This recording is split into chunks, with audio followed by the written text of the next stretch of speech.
Welcome back to Artists on Artists on Artists on Artists. Today on the podcast, we talk to some of the creators of a very exciting new Disney prequel. Disney's become all about the live-action reboot, the spin-off story, and, like we'll see today, the prequel. The creators of Pan Dad join us to talk about their new spin-off about Peter Pan's father. Now giddy up, sit down, and get comfortable for an origin story of sorts. Let's dream. Well, guys, I don't know about you. I'm really excited. It's really nice to be talking about something instead of making something with you guys for once. We always work so hard. Yeah, it's great to just talk about. And since this was announced, and since Pan Dad was announced, a mere 48 hours ago. Yeah, at D23. Yeah. Huge for us. Absolutely it's been huge for us. And we have been keeping this a secret for a while. We've been keeping this a secret for 72 hours, which is when we found out we were doing this. So... Literally, you guys would not believe this, 72 hours, they gave us all a Zoom link and said join, and it was Bob Iger and a bunch of the creatives saying, we've got an idea, and what was the idea? Pan's dad. And we said, we love it, we're going to sink our teeth right into this right away. Sorry to interrupt, it is called Pan Dad.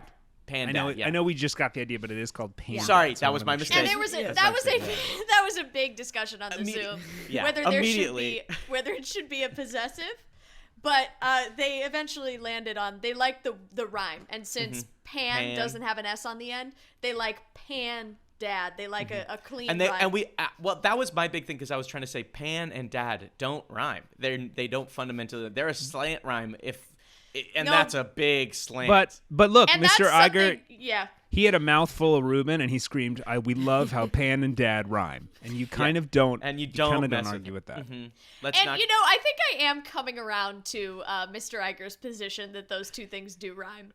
I'm coming around to that opinion.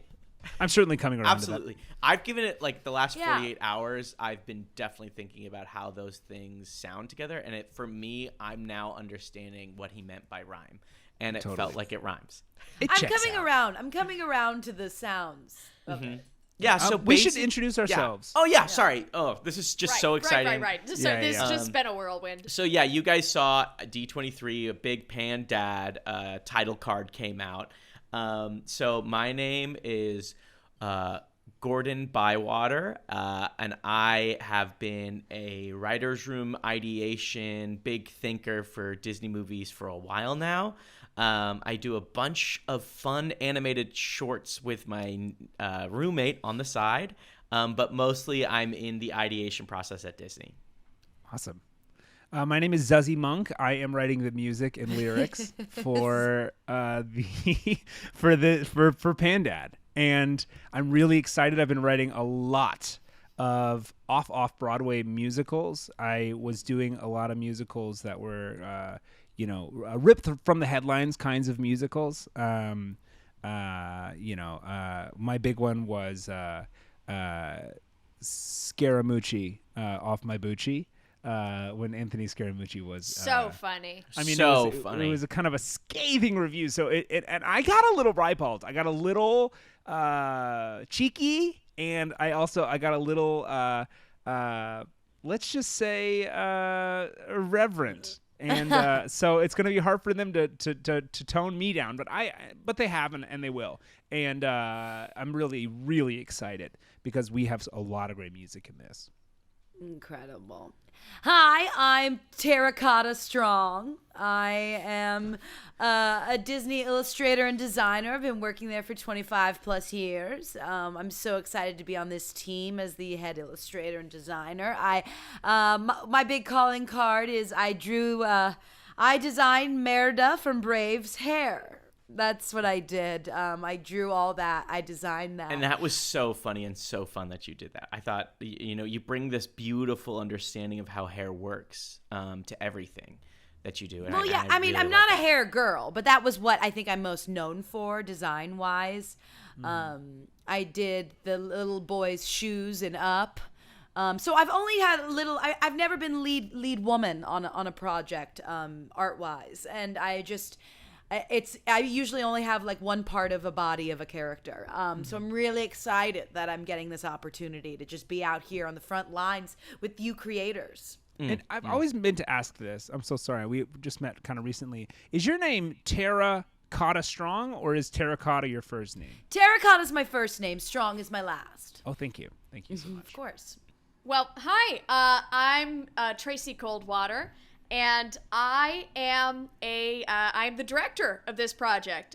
Somehow, I say somehow because I haven't worked with Disney before, and it was a real whirlwind. I'm known for being the director of a lot of dad movies, so they called me in because they wanted to bring a real dad perspective into this. And so I did Daddy's Home 2. I did Father of the Bride. So did the Tracy. Pacifier. You did so good in the Pacifier. 17 Oh my again. gosh. 17 Cheaper again. by the Dozen. Cheaper The by the game Dozen plan? 2. The game Mrs. plan? Doubtfire. Yeah.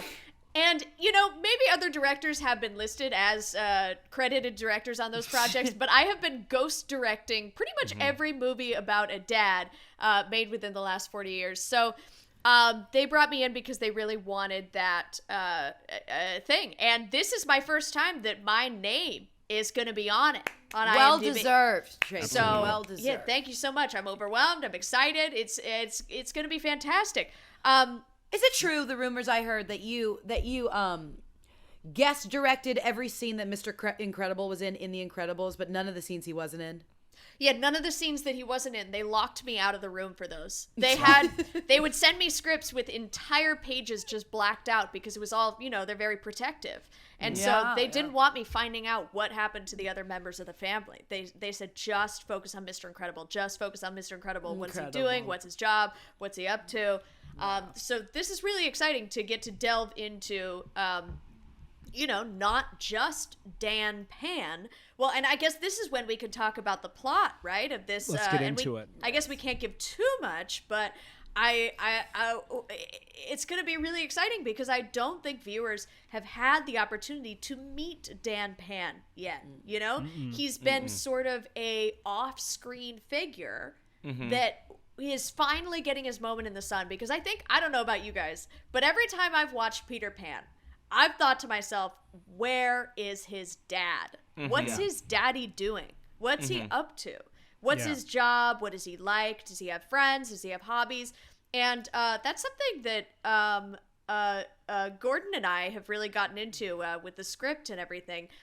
Gordon, do you want to tell us where you're at with that? I know it's only been a couple of days. Yeah, and thank you, Tracy. Thank you. Yeah, I will. I think we hit it off right away because both of our last names have water in it, and I thought that made me laugh so much. And we were giggling about that so long. We were giggling. It's such a crazy coincidence. Yeah, it never happens, and it's never happened to me. And immediately when it happened, I said, "This is it. This is that Disney magic that we're talking about." Yeah, this is that Disney magic. Yeah. So this is amazing because what we're doing now with this script is basically there was a moment in the original Peter Pan where Wendy says, "Where are your parents?" And he says, "I don't have parents." And we are running with that. We are running with that to go, he had to have parents. He's born. He had to have parents. Who are they? Because he's born. Because he's born, and that's how babies work. Yeah. He's born. He's born, but he cannot grow. Mm-hmm. Exactly. And so we wanted to jump into what would a dad be like in this situation where your kid doesn't think you exist, I would say kind of for me, kind of a crazy thing, an absolute crazy thing for me. For me, it's been crazy. So we've just been spitballing like crazy, and we've been absolutely spitting. crazy. We've been spitballing. But the fun thing is, we've kind of gotten everybody into this room. It's how Disney works. We've got this big kind of ideation table where we all sit down, and we're sitting down with the designers of the characters. We're sitting down, with everybody and everywhere, even the music, and we're just trying to hash this puppy out, and it's going really well. Disney calls it, there's used the phrase dream team, but they actually call it the Dreamer Teamsters. Yeah. And that's what we've created a team, a group of dreamer teamsters. We're hanging out just like they shot Mary Poppins. If you've seen Saving Mr. Banks, it's just like that. We're sitting around in one of those old studios on the Disney lot, and I'm pounding away at the piano, coming up with ideas and having a lot of fun, pitching things. We've been sitting in the room, and what's crazy is in the past 3 days, we've gotten the entire thing out, and it's been greenlit, and it's been locked, and it actually can't be changed. It can't be changed anymore. Yeah. And so a it's fun like thing this about beautiful the Dreamster, gun to your head. It's beautiful. It is a beautiful gun to your head, and we haven't slept.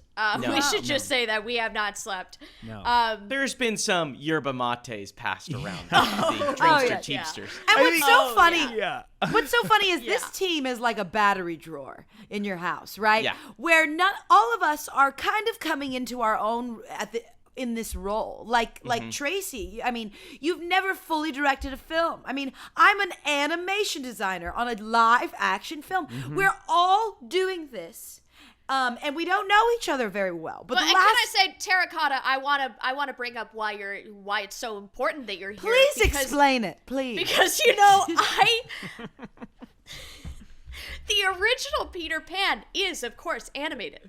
And we can't dive into the mind of an animated movie without having an animator here, present, supervising, eating popcorn, making sure we're doing it right. That's exactly, making sure. Yes. Because I have to ask you sometimes, would an animated character do this? And if the answer is no, then we have to scrap it. Oh, and every time Zuzzy writes a song, I'm drawing. Oh, yeah. You're And we seeing use it those while we're drawings. doing it. And You're that's drawing beautiful doodles. Yes, and I do believe a lot of people don't know this about Disney live action films, but when they're coming from the franchise, especially IP that dates back to old Disney like Peter Pan does, we storyboard everything. Totally. We storyboard everything. So You've I'm seen drawing. our live actions. You've seen the Disney live actions. We have the new Little Mermaid coming out. There's an artistic feel to it. It feels painted, right? We want it to look. Yes. It says it's live action, but there's a texture to it. And I just wanted to mention to Terracotta's comment that we're like a battery drawer. If we were batteries, all three of you would be AAA because you're awesome, awesome, awesome. No. Oh, stop. Zuzzy. Yes, Zuzi, I really you feel like can't. that. Zuzzy. I really feel like that. Zuzzy. Come No, on. guys, I really Zuzi. feel like that. You Zuzzy! Well, you'd really, be really feel a like big that. old D battery because you're big old delightful. You are big old delightful. Can you say that again? Because you cut out. You cut out. Sorry. Can you say that again? Yeah, Well, what you'd- battery is he? Well, Can you you'd please be- say it again? Well, yeah. Okay, so kind of. Well, you'd be like a big old D battery because you're big old delightful, Zizzy. Oh, Zuzzy Thank and you. his D. Zuzzy's got the big D. That's really nice. Yeah. That's really nice. So we've hashed out this story, and you guys might just be thinking, like, just a side note, just to got any worries, the Dreamster Teamsters, you guys might thinking, oh, those aren't union hours. We are actually part of the Teamster Union, so we show up when the big trucks show up, and we leave when the last big truck leaves. Yeah. So Because we're under a you never completely know different- when there's going to be a strike, when the DGA, when the WGA, when everybody, they could be out, so we thought it was just safer to categorize us all as Teamsters. Yeah, and it's funny because I've never gotten a creative job and then been told I need a truck driver's license. Yeah. But I a have big one, which is and that's good. a tough. Where did yeah. you take your test? Because I did it at Glendale and they failed me 3 times. Well, that's a Azusa. tough place. I will say Glendale's did a it at tough place for Azusa trucks. specifically. I did mine in Azusa, and it was mountainous, and it was really scary. But I got it. I bet they're easier on you there because they're like, we know this is a challenge. They are, and they need truck drivers, so It's they're just so- pushing them through. I will say that was the hardest part of this journey so far. I mean, my hands look like little towels rolled up because I work with my hands and I draw so much, little wrinkly towels. And putting my hands on a big truck driving wheel like that, it's like pencils trying to hold a circle. You know what I mean? It's so That old adage. so hard. I mean, it's Pencils such, trying to hold a circle. Yeah, that's the thing. It's and that's what I really love about Terracotta is she's been working in the business so long. the carpal tunnel has ravaged her hands. Well, because she's not just storyboarding the movie. She's storyboarding things that are happening to us in the room real time. Yeah, and that's the process that we should tell everybody. Yeah. That's a part of our our process. Should we tell them how that started, Tracy? Was that on you? Well, I will fess up because I did ask for this, Terracotta, because we don't have the budget for some reason. Disney's very specific about where we spend their money. They've said no interns, no PAs. So no writer's assistants either. Like, we don't have anyone all makes taking sense. notes It makes for us. sense. It makes sense. The way Mr. Iger explained it, I'm really coming around to the opinion that it makes sense. And so we don't have anyone taking notes. Yeah. Yeah. We don't have anyone taking notes. And so I said, you know what? I mean, we have this animator right here. She can use a pencil. And Terracotta, I remember you were a little trepidatious at first because you said, I can't write words. I don't write words. I can read. I have the ability to write them. I refuse to write them. Letters don't have faces, is what I say. Mm-hmm. Yeah, classic. Yeah, she can only draw things with faces. I will say, all the inanimate objects have eyes. It's actually pretty scary. That's that old Disney style. And I will say the first time that you started writing, do you guys remember that Chiller font from the early 2000s computers? That's what it looked like. It looked terrifying. It looked like a ransom note was being written. Yeah. That's why I said it felt like you brought Merida's hair into every bit of your work, because your writing feels like just a big strand of hair. But There's no actual words. I'll say, as exhausted and in pain my hands are, I am so happy we made that choice for our artistic vision, because remember when we were talking about the beginning of Dan and what he looked like, I was drawing all your different ideas, and we would go fast in one direction, and then someone would go, wait, what about the mustache on James? Let's go back. And then we would pivot. And then we had the mustache on James. And I know for you guys, no context at all of what mustache on James mean. But it was a 15-hour debate. Yeah, we'll explain it. Mustache on James. So, yeah, let's get into it. I know you guys tuned in for one thing and one thing only, to learn what you could about Dan Pan. You want the secrets. And we're going to give them all to you. And we're going to give them to you. We don't want to tell you too much, but we will tell you the overarching plot and maybe a lot of the themes if you guys are into that. So basically, Dan Pan is a guy who is a little lost in life, and maybe he grew up too quickly. Right. His life is filled with business, work, and fatigue. He lives during 1700s England, and that's right. And so we made that choice, and this was a big thing. And this was a big thing we had to talk about, because 1700s England is not a thing any of us know about really well. And we really have not had time to look it up. No, it's been 72 hours. It's been 72 hours. But the original Peter Pan came out, and he's supposed to be a kid from 1904. He's been 13 for we don't know how long yet. And after watching the animated and some of the remakes, I just felt like he was a kid born in the 1700s. There was something so...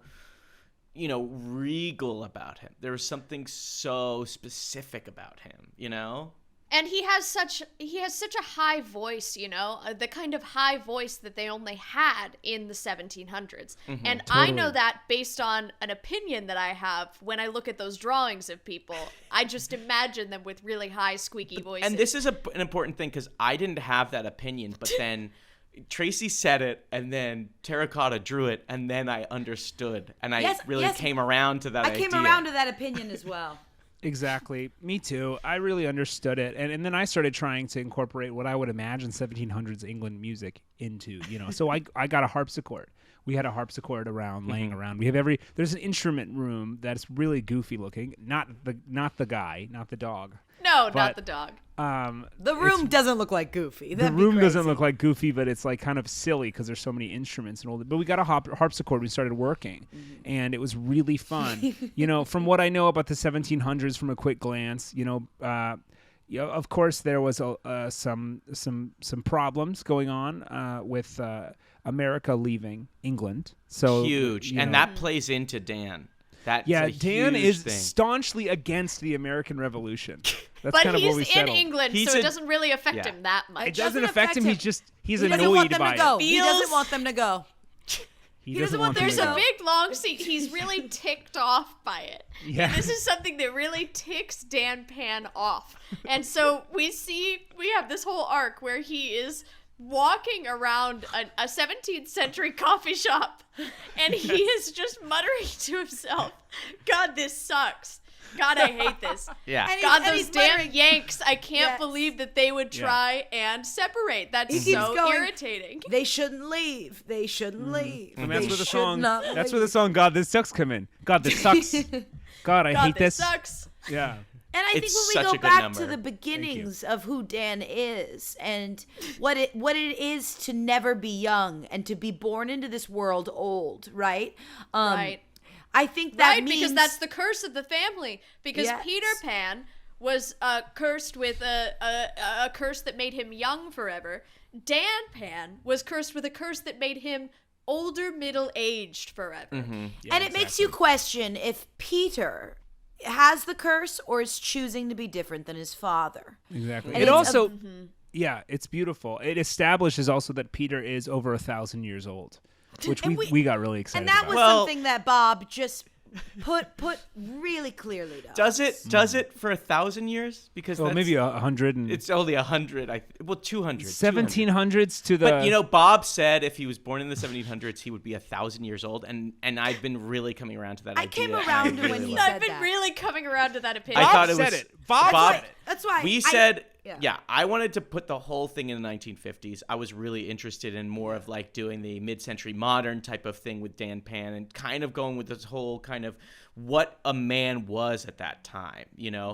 And Bob Iger said, absolutely not. That's the wrong movie, and I hate it. I want Peter Pan to be 1,000 years old, and I want Dan Pan to be born in the 1700s. And after he said that, I pushed back by going, okay. And I've been coming around to how the but math it was a terse is actually okay. right. Yeah. Mm-hmm. It was a terse okay. It was kind of like, okay. It was a challenging I said that in my head. I said that one in my head. It was felt in the room, and I saw Bob Iger get visible chills like a gust of wind hit him in the head. Because no one's ever stood up to him like that. Yeah. In their one head. person in their head. No one's ever stood up to him like that in their head, and I really recommend. I think he could tell. You. So, because you could tell in everyone's head, they're never going against him in their head. Mm-hmm. Well, he's just so magnanimous and so amazing, and I've never once since gone against him in my head, and never once before had I gone against him in my head. So let's keep going through this plot. So we meet Dan. He is working what they did in the 1700s. They didn't have 9 to 5s per se, so he was up at the break of dawn and going to work until very late at night. And he was an accountant for one of the regal heirs of the time, a local businessman who controlled a lot of the land. And Dan, even though Dan, we say he's 24, he feels 60. He feels 60 so bad. And for me, that was just a crazy thing. And that was crazy for me. I thought that was so crazy that we could have something like that that's kind of crazy, and it would be just this crazy thing. And I will say, reading the script, it does feel crazy as well, because there are lots of numbers scattered throughout the script that if you sort of dig into them, they don't really add up, right? No. Right. And so it's all about masking it with magic, right? Mm-hmm. We have a saying at Disney that they sent us T-shirts that say this: rub a little magic on it. Totally. Yes. And that fixes pretty much any plot issues that we run into. Exactly. That's what we're doing. We're taking an old man's wrinkly face and we're rubbing a little magic on it. Well, and speaking of magic, right? That's where his wife comes in, Jan Pan. And Jan, it's we meet her from the beginning, and she's seen as crazy. She's hysterical, right? Mm-hmm. She's constantly talking about a land where boys can be young forever. Hysterical woman. Talking about It's pirates. so She's talking about Native Americans. She's talking about really mermaids. just batshit stuff. Just batshit stuff. And I don't want to spoil it right now, but for the end, that's why we decided. Dan and his wife kind of become at odds with each other, and she's pregnant, and she something crazy happens. He doesn't believe her, and she turns into Neverland. And the first boy in Neverland is Peter because she's pregnant with Peter. And so she explodes and becomes Neverland. And what I love and about when this was pitched in the room, it was such an incredible moment because it made all of us go, wait, what? I think it was like 4:30 a.m. and Gordon said, "What if this woman becomes a land?" And we went. I said it. I don't like taking credit, but I will say that Put the yerba matas down. Yeah. And that turned into one of the songs that Zuzi wrote because it sort of had this moment after she explodes. We go, wait, what? Wait, what? Put the coffee down. Wait, what? Wait, what? Wait, what? I did start writing kind of like what was happening in the room, and so we had to tweak it. But the original one was like, wait, what? Put the coffee down, Gordon. Terracotta, did you get this? There's a lot of that. And we realized in the morning that we were too meta. We have to change that. That's our name. I think my process is affecting everybody because I'm also taking notes and drawing. I think you guys are also now starting to write and take notes. So we're in a weird way directing the present while also making a woman become a land as she has birth. And it's sort of like a Ouija board situation, or what's that thing where where everyone puts their hands together at a sleepover and it moves around the board? That's a Ouija board. Yeah, and no one can tell if we're making the choices or the magic. Some unseen force is sort of having us do it for us. And I like to think it's actually Dan writing his own story. For me, it's Dan. I love that. I love that. And that reminds me of that thing that kids do when they're calling to another figure and the figure tells them what to do, basically with letters. A Ouija board, yeah. That's a Ouija board. Yes. So that is Dan is our Ouija. Yes. So, I do feel like he's talking to us. I do, like, when in the brief moments of sleep that I've had over the past 3 days, when I doze off, I do see him in my dreams, and I can tell it's him because he says his classic catchphrase, which is, I'm so ticked off. I'm so ticked off. He's a grumpy man. He's a grumpy man. And we're not trying to copy Carl from Up, so we made him more grumpy. No, I mean... Worse. And more square. It's hard to do to a human being. Yeah, because it's live action. I will say Terracotta has run with the animation of his, and it is square. So the things we're going to do to James Marsden's face are crazy. And so this is the big reveal. This is the reveal. We have asked. He has not answered, but we have asked James Marsden. But we're pretty sure. Beat Dan Pan, and that was the mustache debate. This is up his alley. When in the script should James shave his mustache? Which is more of a production logistical question. And it took hours to figure out. It took because hours. I can't believe that took up so much of our creative brainstorming time. It was really surprising to me. Because that's ultimately not our problem. But I will say that's ultimately has nothing to do with us. That's an entirely different department. And it comes in way later, right? We haven't even set the dates. We haven't even. And you would think we would be worried about how Jan could become Neverland, but that we're not getting in the weeds of. No, because that's magic. But that's what I'll say is the beauty of a creative process, the Dreamsters, Teamsters working together, because after 5.5 hours of yelling at each other about when James Marsden should shave his mustache, all of a sudden, it just hit me like a bag of bricks over my head. I say, shut the fuck up. What if Jan explodes and becomes Neverland? Exactly. And on her dying wish, she says, when my son is 13, he will not age anymore. And after yelling about a mustache for 5.5 hours, I'll tell you what, anything sounds like a good idea. Anything. And in a weird way, it's like a beautiful gun pointed at your head. It was beautiful. And I don't want to rehash the argument again, but he doesn't currently have a mustache. So I don't know why. And let's not bring it up. But I was pushing for April 18th, and just nobody could get behind it, and that's why I was just kind of stuck on April 18th. I just thought it would be a good date. And well, I didn't so like right. the way that number sounded. I didn't like the way that number sounded, and I don't remember how we got to the mustache. I think it had something to do. I'm just saying April 18th would give him enough time. It would be a full year for him to grow a I mustache, don't like the number 8. so I then don't he like could the number 8. shave it. I don't like the number 8. Shut the fuck up. I don't like the number 8. I'm just saying, April 18th, he would have time to grow a full mustache, and then he'd be able to shave it. It makes me so tired when we talk about the timeline of that. Maybe because I haven't slept in 4 days. Mm-hmm. But when you bring up the timeline of when to do this, and when you say April, the date of it, I don't even want to say it. It makes me so sick. It makes vomit come out of my nose. That's how sick it makes me. So let's move on to lighter. I don't know if I'll ever be able to do an April again. I don't think I'll ever be able to do the month. I think I'm just going to take 30 sleeping pills in a row. Just guys, sleep again, the whole thing. I love all of you. I really don't think this is our problem. And if it is a problem on the day, we can discuss it. I really And I think we all agree, which is why this argument was so vexing to me, how we got into it. You guys, it's just like when you guys talk about it, you guys just sound like when you scroll down on your home phone on an iPhone and you're just kind of all those things are there. What do you mean, widgets? What are you talking about? A widget board. Yeah, I'm trying to say widget board. So when we talk about it, it feels like your widget board? It feels like I'm screaming at my phone to tell me the fucking time in Sydney. Gordon. Okay? Gordon, you're being silly. Okay. I want to talk about Jan Pam again. Let's Jan Pam. Well, that is a twist, right? She gets that married. was her maiden name. Her maiden name is Pam. And should we say that's the huge twist? Is Pam to Pam. And should we say who we've asked? Let's officially announce we have asked Gloria Estefan to play Jan Pam. She is amazing.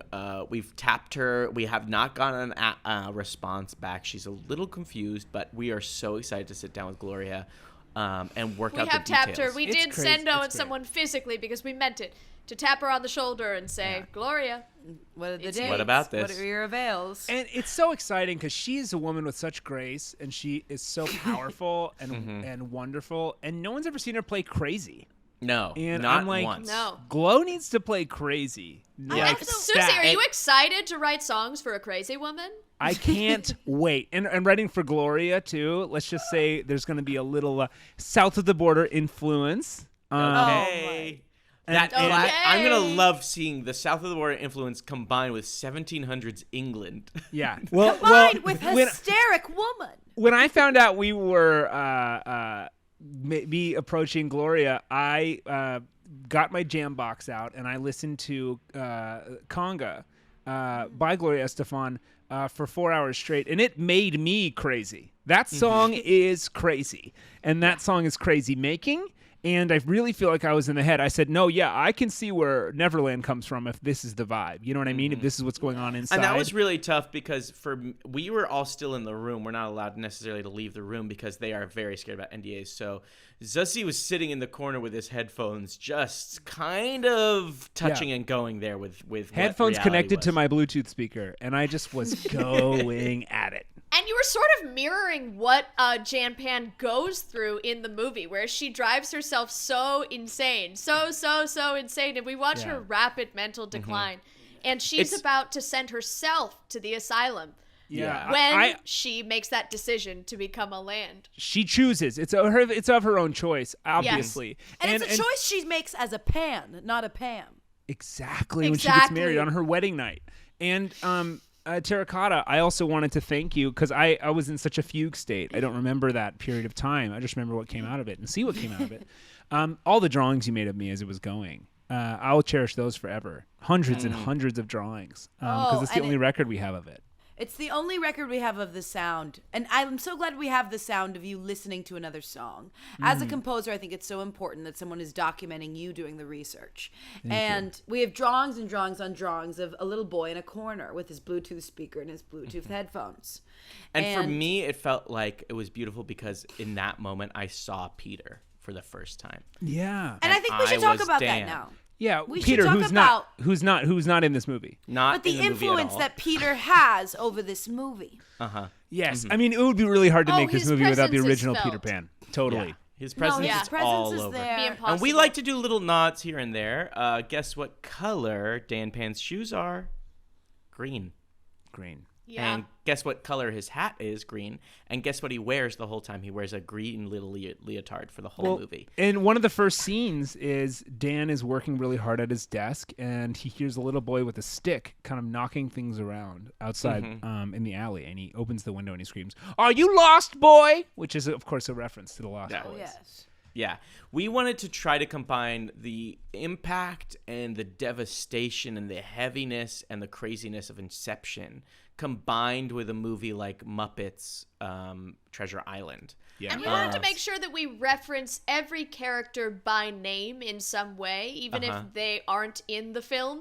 There's a point where Dan Pan is walking by the local town mechanic, and he's fixing. Which is a vital role in 1700s. The town mechanic, yes. But he's fixing the thing. You're right. Go there, Tracy. Yes, this is another Bob Iger request. This was a Bob Iger request. It really ended up making sense when you think about it. Yes. And it really, I'm coming around to it making sense. And he was sort of fixing the church tower, and we have Dan Pan running up to this mechanic going, "Why are you tinkering with that bell, you lost boy?"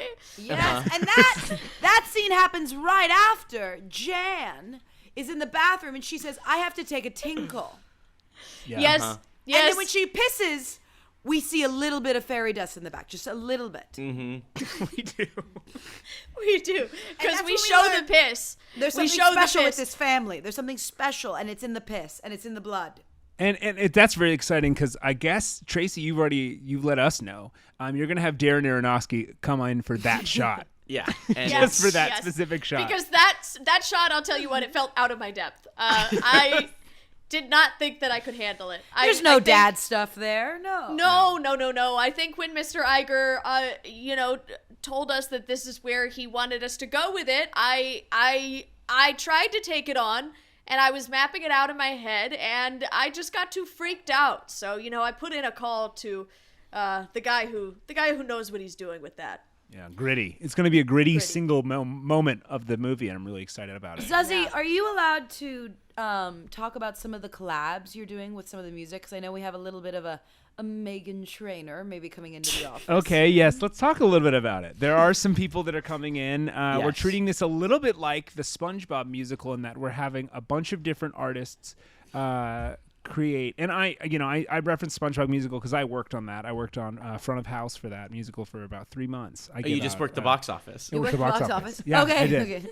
And so I learned a lot from watching it, and it was really great. And in that musical, every song is written by a different artist. So we're having different collabs come in, and Meghan Trainor is going to come in. She's writing a song about it's actually Jan Pam's boss who's telling her to get a little more work done and to be a little less crazy. And the song's called "Be a Little Less Crazy." Who's a red coat? She's a red coat, her boss. She's so her boss is, and this is progressive, #work, WERK, a female British soldier, British redcoat, who's being forced. The British government is forcing them to house the soldier, and the soldier ends up becoming her boss. And it's really and I don't want to say too much, but there may be a spin-off movie. Yeah, it's and let me say, it's so refreshing to have two women have a scene where they just talk to each other and they don't talk about men once. No, yeah, exactly. It's so nice. Yeah, it passes. They just talk about how crazy she is, which is really fun. And that passes the test. Believe it or that not. technically passes the test. And I checked. And the boss's name? I said, no, it feels kind of weird that the only time they're talking to each other is to call one of them crazy. But technically, nothing in the rules that says a dog can't play baseball. Beach Deal didn't say anything about that. No, she didn't. Allison.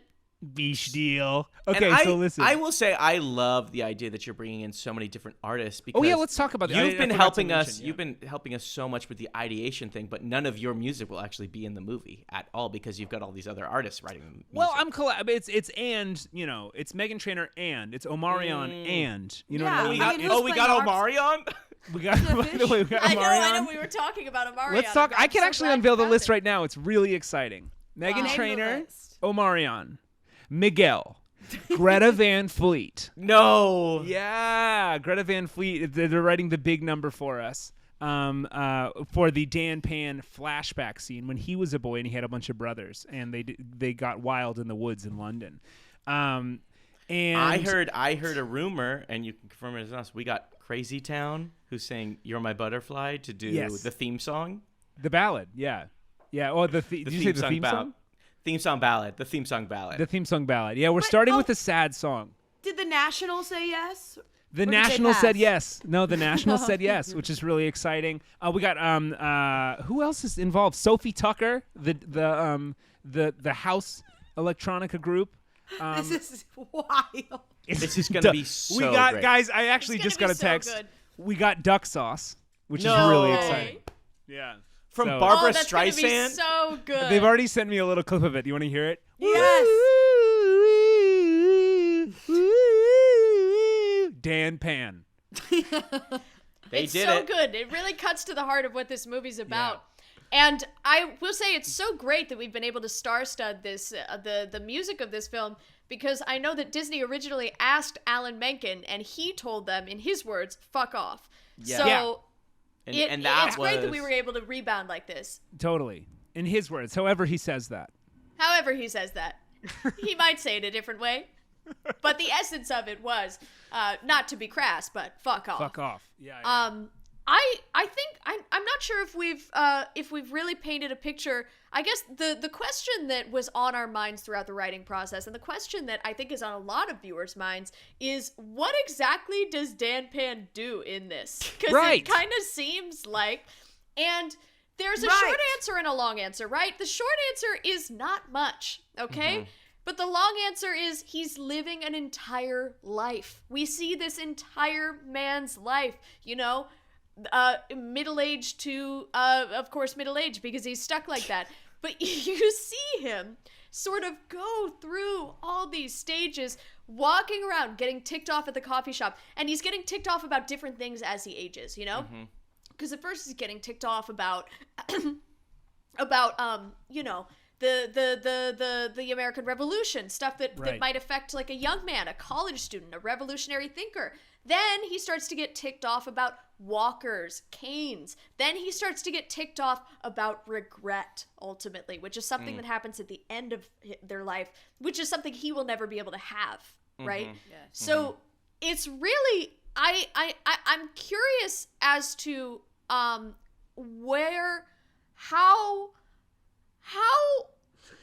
do you guys think we should sell this? Well, what about this to you guys? Because I have an answer. What about this to you guys sounds like a movie people want to watch? And I have an answer too, and I would love to hear it from you guys first. I have an answer. But taking the temp here, what are you guys thinking? Well, so your question gives me a question, right? Which is like, if I'm like, oh, so what makes people want to watch this? And then I think, why would I want to watch this? And I have then, do you have an answer? Do you guys have an answer for that? Yeah, I've got. Well, I'm thinking. Yeah. Well, my answer is sort of a ponderance of the idea of why would anyone want to watch this? And that's another question on top of their question. And I think as a storyteller, you have to always ask yourself why. And you should always, I think even if you don't know the immediate answer, we know why. Because we are interested. We're interested, right? Yeah. And I think the big question, right, beyond why would I want to watch this, why would you want to watch this, why would any of us want to see this, I think the larger question that answers that question is, what else do I have to do?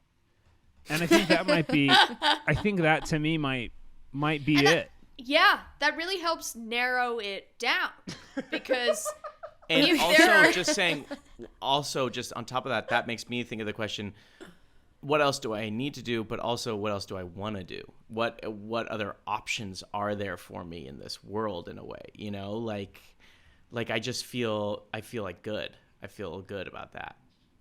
I also think there's a whole part of this that when we're talking about this, it makes me think that what will happen to me if I don't do this? Will he come for me? And will I come around to his opinion of him wanting me dead if I don't do it? Right. Right. And I think, I think to answer all of these, I'm going to say this. It's got a lot of heart. Yeah. It's got a lot of soul. It's got a lot of fun. It's got a lot of rigmarole and fun. So much And- rigmarole. it's rigmarole every scene. That's my favorite song in the movie. I'm calling it early. rigmarole. It's rigmarole. Yeah, It's really good. rigmarole. The Brits are coming or whatever. I love that. Yeah, hook. And- it's really good. And something I grabbed onto, which is a quote from Peter Pan, which I thought was so apt for this movie, is dreams do come true if only we wish hard enough. You can have anything in your life if you will sacrifice everything else for it. Yeah. Yes. And you know what makes me a little bit interested in our movie is the log line we're toying with, which is a coming of age story with no age.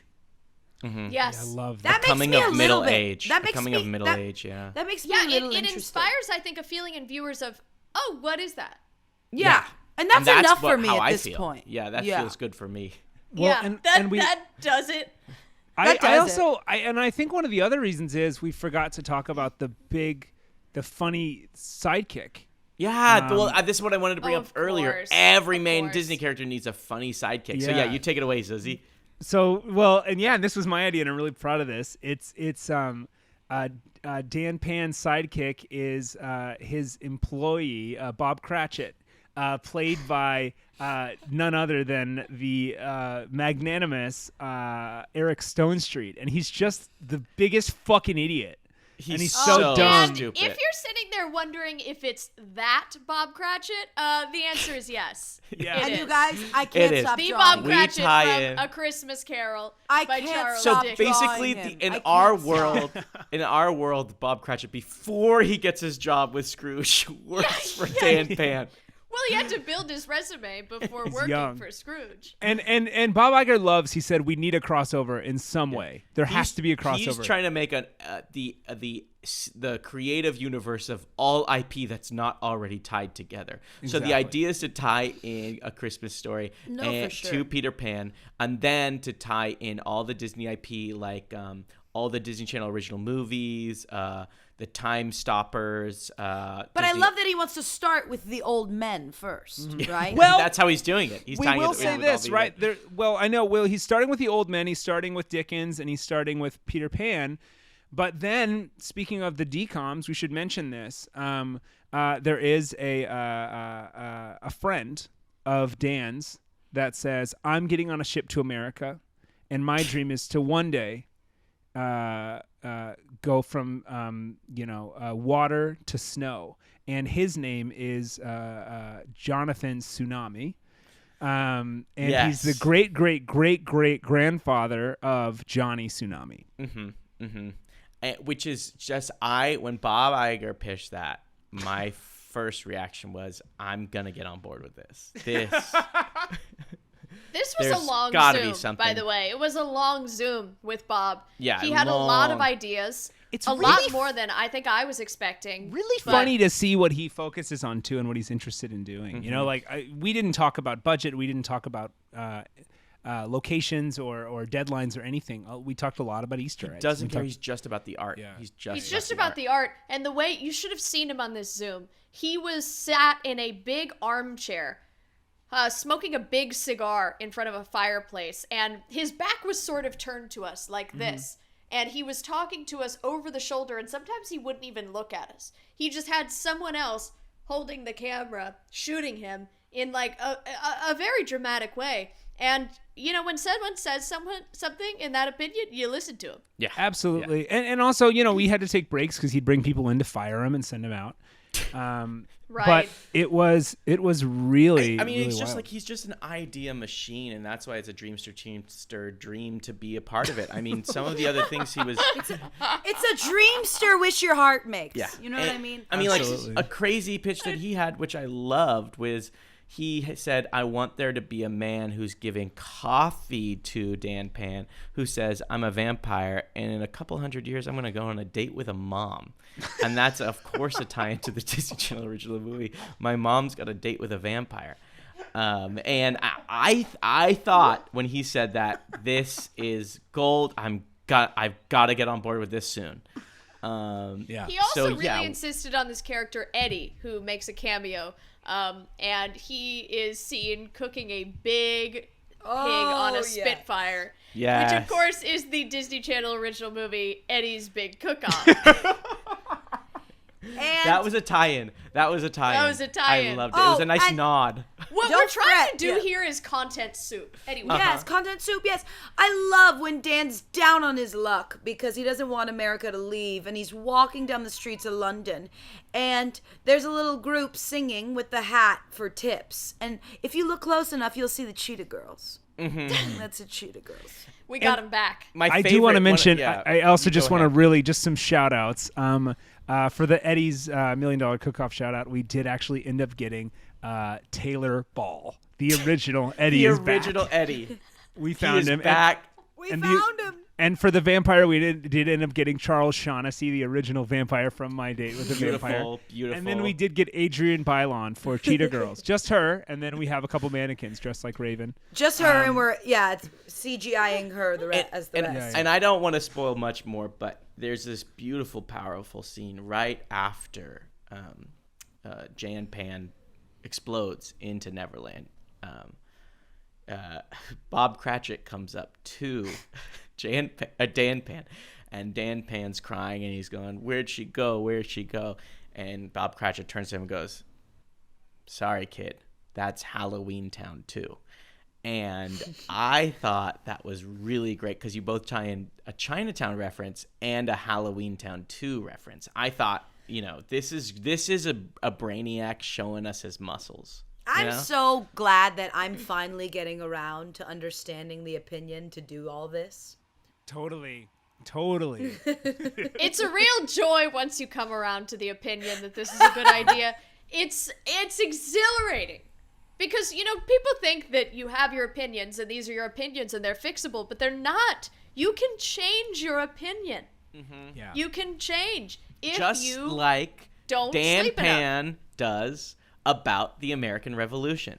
Yeah. He comes around to it, and he finally understands just by seeing his wife explode into a land. He finally understands the pursuit of American freedom. And this is because I do think we have to wrap up soon, but I want to talk because Gordon, you wove together such a masterful script. And I would just love if we could all go around and just say one line that was their favorite line for the movie. Because mine was thank you. Was from that scene in the end when he's coming around to the American Revolution and he looks off into the sunset and he says, "Those Yanks ain't half bad." And he's Southern. And he's suddenly Southern. I loved that choice when I came around. That was a huge choice for me. To put parenthetical Southern accent was a huge choice, and I didn't know if it would hit. Thank you. Genius. Thanks, guys. I loved that line. Yeah, I gotta say probably one of my favorite lines is in the beginning, and he's asking a little boy, "Hey, what time of day is it?" And the kid says, he looks at the sun, he goes, "Well, it looks like to be about 3:00. And he goes, "Wow, you're a real genius." Of course, a reference to the Disney Channel original movie, Real Genius. And I'm really glad we got that in there. I just love that line, and I think it's going to get applause in the room. He says you're a real even without the reference. I should mention too. I mean, this is the new Disney script. The script is twice as long because we have to add an actual whole parenthetical applause pause. We call it because it's not a break because we can't assume that, but we have to leave the applause pauses because otherwise, or like we like to call it a pause. A pause. Yeah. Pause for a pause. Pause for a pause. I think my favorite line in a moment in the whole script that is all you, Gordon. I just absolutely love it. A motocross crosses the street, and of 1700s England. Yes, and Dan is so pissed, and he goes, "Hey, grow up!" And the guy on the motocross goes, "I already am." And believe it or not, that's the motocross driver from Disney Channel original movie, Motocross. And next to him is all the grown-ups from the Grown-Ups movie. And Wild Hogs. We tied it all in right there. We got it all in the IP. That's 20th IP, so it counts. It counts now. Thank you guys so much. I will say one of my favorite moments is just right at the beginning. The first couple of lines of this movie kind of get me. It's Dan Pan sitting out on a balcony in his home, and he says, "Just always be waiting for me," a quote from the original Peter Pan. And then he looks right into camera and goes, "You're probably wondering how I got here. Gosh, You've heard of my kid, but have you heard of me?" It's boom, so boom. Then Omarion comes in with the most silky voice I've ever heard. And a a little worse than harpsichord. Mario. Harpsichord.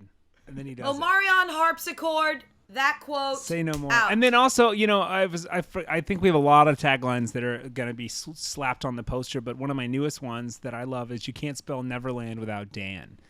And yeah, technically. Well, yeah, technically. I love yeah. that. I think that's so great. true. Technically, either we throw technically, or if you rearrange it, I think that's good. I also love I the do alt think we should version. clarify it. I love the alt version of it. You can't spell Neverland without never. That's good. Yeah. Yes. Yes. sure. That's Yes. good. Absolutely. Also, what could work? You can't spell Neverland without land. Just saying that too.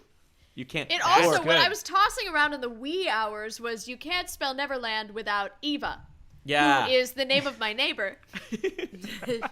That's And she's good. so nice. She's been putting up with us. She's so nice, and she's gonna let us use her pool on 4th Well, of July. and she gave us those Rice Krispies, but she made them with Fruity Pebbles? Yeah, it was wild. And Don't that for ask me where she gets this stuff. How did Don't she ask do me where that? she gets this stuff because and it's that crazy. for me. And Guys, for this you, team, that for this me, team yeah. is on fire. I love this team. I'm looking for roommates, by the way, if you guys are... No, thank you. No, thank you.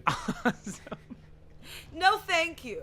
Yeah, no, thank you, but I do appreciate it. Okay. I do appreciate Well, the ask. just to summarize, go see Pan Dad, which we Pan never Dad. talked about. That it's called Pan Dad.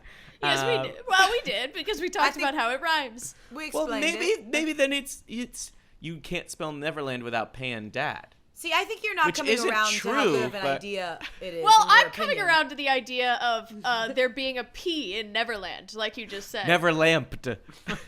Yes. Never, you can't- never planned. Never planned. Never You- planned. they never Neverland is Because- never planned. Oh Terracotta, my draw that. Draw I'm that. drawing Draw it that out. Draw right it fucking out. now. Neverland was never planned is And I'm so drawing- legitimately good. I'm drawing a huge condom on Dan Okay. Okay. because it wasn't planned. However It you wasn't. remember it, whatever your process is, I respect that. That is so funny. I want to change the whole movie. He didn't know he was going to have a kid. Okay. That's it. We have to get back. We have to get back on with Bob. Yeah, if we don't get back in that room, our ankle bracelets are gonna start going off. This has been Artists on Artists on Artists on Artists answering the question. Now that's why they call it showbiz. We'll see you next time. Artists on Artists on Artists on Artists is an improvised Hollywood roundtable podcast created and performed and produced by Kylie Brakeman, Jeremy Culhane, Angelo Giarratana, and Patrick McDonald. AOAOAOA is a Sugar 23 podcast. Michael Mayer and Michael Sugar, executive producers. Liam Billingham, producer. Production support by Angelo Restaino and Anthony Defranchesco. Music is by Gabriel Ponton. The opinions expressed on this podcast do not reflect the opinions of anyone who works on it, not even the performers, because this is an improvised podcast and we're stupid. Full video versions of AOAOAOA are available on YouTube, so please like and subscribe and leave us a 5-star review wherever you get your podcasts. Good night, Hollywood.